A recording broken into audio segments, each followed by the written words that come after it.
மீன் குழம்பு வில மீனில் குழம்பு வைக்க போகிறேன். நான் எப்படி மீன் குழம்பு வைக்கிறேன்னு இப்போ நீங்கள் எல்லோரும் பாருங்கள். நான் முதல் சட்டியில் வந்து எண்ணெய் போடுவேன். எண்ணெய் போட்டு அதில் கடுகு போட்டு அதில் உள்ளி போட்டு அதுக்கப்புறமா அதை கொஞ்சம் வதங்க விட்டுட்டு தான் நான் வெங்காயம் போடுவேன். இப்போ வெங்காயமும் போட்டாச்சு, அடுத்தது பச்சை மிளகா போட்டாச்சு, எல்லாம் போட்டுட்டு கருவேப்பிலையையும் போட்டாச்சு. எல்லாம் போட்டு வதக்கி கொண்டு இருக்கும்போது டக்குன்னு யோசிச்சேன், அப்பா இந்த வெந்தயத்தையும் கொஞ்சம் போடுவோம்னு வெந்தயத்தையும் போட்டாச்சு. அடுத்தது என்னப்பா போடணும், சீரகம் பெருஞ்சீரகத்தையும் போட்டாச்சு. அடுத்தது வந்து தூளும் போட்டு அப்படியே வதக்கி விட்டாச்சு. இதுதான் சிந்துட ஸ்டைல். இவ்வளவு வந்து அடுத்தது தக்காளி பழம், அடுத்தது பழப்புளியை விட்டு கொதிக்க விட்டுட்டு அதுக்கப்புறமா மீனை போட வேண்டியது தான். சிம்பிளாக ஈஸியாக செய்கிற முறை தான் இது.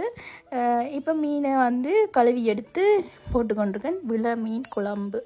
ஆனால் நான் இந்த முறை என்ன சொன்னேன், கொஞ்சம் டிஃப்ரெண்ட்டாக என்ன போட்டேன், உப்பு போட்டேன் போல இடையில. அப்படியே மூடியை போட்டு மூடி வச்சுட்டு கொதிக்க வச்சுட்டு கொஞ்சம் நேரத்தால் என்ன செய்ய போகிறேன், மீன் நல்லா அவிஞ்சு வந்துட்டுது. இப்போ இனித்தான் நான் பால் விட போகிறேன். பாலையும் விட்டு எடுத்துட்டு அதுக்கப்புறம் நான் என்ன செய்ய போகிறேன், இதுக்கு உள்ளி மிளகு சீரகம் இடித்து போட போகிறேன். இது கொஞ்சம் டிஃப்ரெண்ட்டாக தான். சில பேர் இந்த இப்படி உள்ளி மிளகு இடித்து போடுறேன் கடைசியாக இறக்கேக்க. இப்போ வந்து உள்ளி மிளகு சீரகம் இடித்து போட போகிறேன்.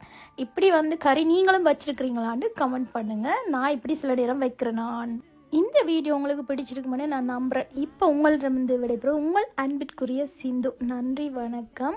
விலமீன் குழம்பு நீங்கள் எல்லாருக்கும் பிடிச்ச குழம்பாக தான் இருக்கும். எனக்கு விலமீன் ரொம்ப பிடிக்கும்.